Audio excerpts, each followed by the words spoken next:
একটি ছোট্ট গ্রামে এক ছেলে থাকত, নাম তার রিয়াদ।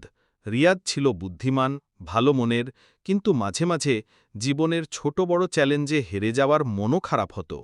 তার পাশে সর্বদা একজন ছিলেন, তার মা। মা সর্বদা রিয়াদকে দোয়া করতেন।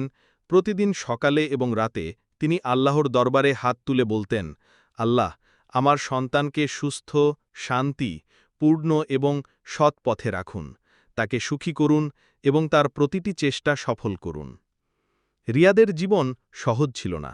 স্কুলে পড়াশোনা কঠিন, বন্ধুর সঙ্গে কখনো কখনো মনোমালিন্য এবং ছোট ছোট সমস্যায় হতাশ হয়ে যেত। কিন্তু একদিন মা একটি ছোট্ট হাসি মুখে তাকে বললেন, রিয়াদ, কখনো হতাশ হবে না, মা সবসময় তোমার জন্য দোয়া করি, আল্লাহ তোমার পথ সহজ করবেন। মা যে দোয়া করতেন তা শুধু কথার মধ্যে সীমাবদ্ধ থাকত না। প্রতিটি মুহূর্তে রিয়াদ অনুভব করত সেই ভালোবাসা। একদিন রিয়াদ কঠিন পরীক্ষায় বসেছিল।